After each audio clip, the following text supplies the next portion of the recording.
రాష్ట్రంలో పచ్చదనాన్ని పెంపొందించడానికి ప్రభుత్వం కృషి చేస్తున్నట్లు ఏపీ స్పీకర్ అయ్యన్న పాత్రుడు తెలిపారు. తిరుపతి జూ పార్క్లో మొక్కలు నాటిన ఆయన పచ్చదనం పెంపుపై తాను కూడా ప్రభుత్వానికి కీలక సూచనలు చేస్తానన్నారు. అసెంబ్లీ సమావేశాల్లో ప్రతి ఒక్క సభ్యుడికి అవకాశం కల్పిస్తానని చెప్తున్న స్పీకర్ అయ్యన్నతో పూర్తి వివరాలు మా ప్రతినిధి హరిబాబు అందిస్తారు. ఫైర్ బ్రాండ్గా ముందుడుగ్గా వ్యవహరించి అలాగే మంత్రిగా తన స్థాయిలో ఒక ముద్ర వేసినటువంటి అయ్యన్న పాత్రుడు ప్రస్తుతం స్పీకర్గా ఆంధ్రప్రదేశ్ నుంచి ప్రాతినిధ్యం వహిస్తూ కూడా సామాన్య వ్యక్తిగానే ప్రజలతో మమేకమయ్యేందుకు ప్రాధాన్యత చూపిస్తూ సాధారణ వ్యక్తులు ఎలా రైళ్లలోనూ బస్సుల్లోనూ వెళ్తారో అలాగే పోవడానికి కూడా ఇష్టపడుతున్న నేపథ్యంలో ఆయన మనతో పట్టినారు. అయినట్టు తెలుసు సార్, సాధారణంగా ఇటీవల కాలంలో కూడా చూసాం సోషల్ మీడియాలో కానీ పేపర్లలో కానీ మీరు రైల్వే స్టేషన్కి రావడం, సాధారణంగా కూర్చోవడం, రైల్లో ప్రయాణం చేయడం, ఇలా ఈ డిఫరెంట్ ఎక్స్పీరియన్స్ ఎలా అనిపిస్తుంది సార్? అంటే ఇది నాకు కొత్త ఏం కదమ్మా. నేను పుట్టిందే సామాన్య కుటుంబం. ఇవాళ మంత్రి అని చెప్పి స్పీకర్ అని చెప్పి నా హోదా పెరిగిపోద్దా? రేపు మంత్రి అయిపోయింది, రేపు స్పీకర్ 5 సంవత్సరాలతో ఉండదు. అప్పుడు నా పరిస్థితి ఏంటి?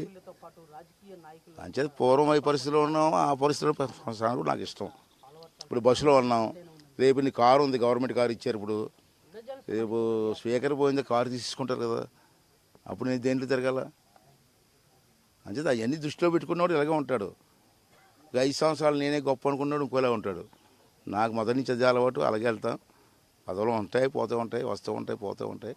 కానీ మనుషులు మాత్రం అలాగే ఉండాలి, అందరికీ క్లోజ్గా ఉండాలా. పైన భోజనం పూర్వం ఎలాగ క్లోజ్గా ఉన్నాడో, పదవి ఉన్నప్పుడు అలాగే ఉన్నాడురా, పదవులు లేనప్పుడు అలాగే ఉన్నాడురా అని అనిపించుకోవాలని నా కోరిక.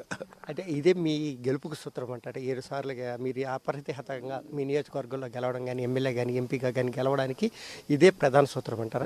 అది సూత్రం అన్న నేను. ఇది ఒకటే కాదు, పబ్లిక్ కోరుకున్న దాంట్లో పబ్లిక్ ఏముంది 100% కోరుకుంటే అన్నీ కావాలంటారు. దాంట్లో కనీసం 40-50% అని మనం చేయగలిగితే పబ్లిక్ మన మీద విశ్వాసం ఉంటుంది. ఏమీ చెప్పకుండా మాటలతో సరిపడితే ఉండదు. అంత అడిగితే 100% అడిగితే మా ఊరంతా బంగారం చేసేమంటారు. అంత బంగారం చేయలేము మనం.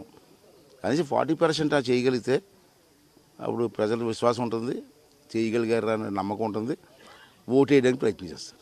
అంటే గతంలో అటవీ శాఖ మంత్రిగా పనిచేసిన మీరు ప్రస్తుతం రాష్ట్రంలో గ్రీనరీ పెంచడానికి అంటే ప్రస్తుత స్పీకర్గా ఉన్నప్పుడు కూడా మీకు కొన్ని సలహాలు సూచనలు ఇచ్చే అవకాశం ఉంది. కాబట్టి గ్రీనరీ డెవలప్మెంట్ కోసం అంటే గత ప్రభుత్వంలో చూస్తాం, ఎక్కడ చూసినా చెట్లు నరికేయడము, రోడ్లన్నింటినీ బోడిగుండ్లు కొట్టడం, అనవసరంగా ఎందుకు చెట్లు కొట్టారో కూడా తెలియని పరిస్థితుల్లో గ్రీనరీ డెవలప్మెంట్ కోసం ప్రభుత్వానికి ఏమైనా సూచనలు చేసే అవకాశం ఉంది? గ్రీనరీ చాలా అవసరం అమ్మా. ఇప్పుడు సింగపూర్ వెళ్తున్నాం, ఎందుకు అలా ఉంది? Because of greenery. మిగతా దేశాలు చూడు, ఎక్కడికైనా గ్రీనరీకి ఉన్న ఇంపార్టెన్స్ ఎక్కడ ఉండదు. మనం కూడా ఇచ్చాం చంద్రబాబు టైంలో, మళ్ళీ మధ్యలో ప్రభుత్వంలో చెట్లు కొట్టడం చేశారు.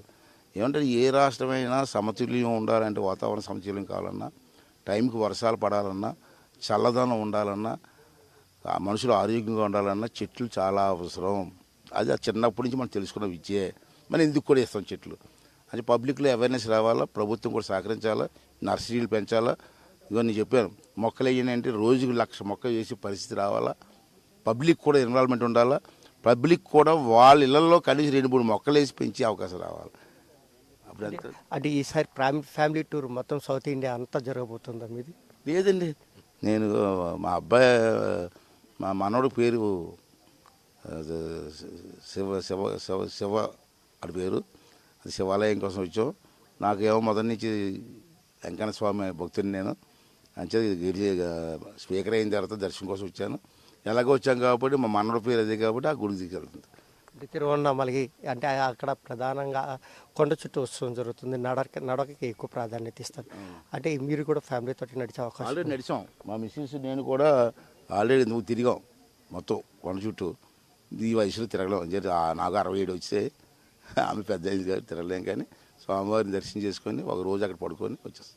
అంటే తిరుమల దర్శనాలకి గతంలోకి ఇప్పటికి మార్పులు చేర్పులు ఏమన్నా మీకు కనిపించాయా సార్? కనిపించాలా. రాత్రి నిన్న వెళ్ళి భోంచేసాను నేను అక్కడ అనంతపురంలో. మార్పు ఉంది. గతంలో ఆ ప్రభుత్వంలో భోంచేసి వెళ్ళి ఇప్పుడు ఈ ప్రభుత్వం వెళ్ళి భోంచేసాను. మార్పు ఉంది, ఇంకా రావాలా. ఇప్పుడు స్టార్ట్ అయింది, 2 months కదా అయింది. మార్పు రావాలా.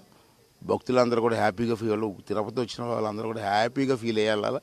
మంచి దర్శనం జరిగింది, మంచి భోజనం పెట్టారు, హ్యాపీనెస్ రావాలా. దానికోసం ఇంకా కృషి చేయవలసిన అవసరం ఉంది. ఇంకా చిన్న చిన్న మార్పులు కూడా మేము అందరూ కూర్చొని మాట్లాడుకొని చేయవలసి కూడా ఉంది. ప్రతిపక్ష పార్టీల నాయకులు ఇప్పటికి కూడా ఇప్పుడు ఎలక్షన్స్ పెట్టినా మేము అధికారంలోకి వస్తామని చెప్పని చెప్తున్న పరిస్థితుల్లో ఒక సాధారణ రాజకీయ నాయకుడిగా మీరు ఎలా ఫీల్ ఇది అది ఏ పార్టీకైనా ఆశాజీవులు అండి, మనుషులంటేనే ఆశాజీవులు.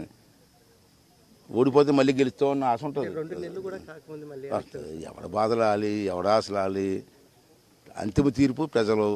మొన్న కూడా అన్నాడు కదా, అన్ని సీట్లు నాకే అనలేదా ప్రతిపక్ష ముఖ్యమంత్రి గారు? మరి ఎందుకు 11 చాగిపోయాయి? అంతిమ తీర్పు ప్రజలది.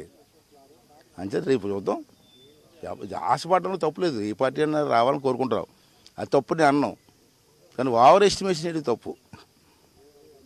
ఓకే, ఏదైతే ప్రజల ఆకాంక్షలకు అనుగుణంగా ఉన్న నాయకులు కానీ పార్టీలు కానీ మనుగడ సాధిస్తే మనిషి ఆశాజీవి కాబట్టి తాను అనుకున్నది సాధించాలనుకుంటాడు కాబట్టి కొన్ని జరుగుతుంటాయని గతంలో కూడా జగన్మోహన్ రెడ్డి వైనాట్ 175 పిలిపించినప్పుడు కూడా ప్రజలు ఇచ్చిన తీర్పే అంతిమంగా ఉంటుందని, అయితే తాను ఎప్పటికీ సాధారణ వ్యక్తిగానే జీవితం కొనసాగించడానికి అత్యధిక ప్రాధాన్యత ఇస్తానని చెప్పి అయ్యన్న పాత్రుడు చెప్తున్నారు. Over to studio.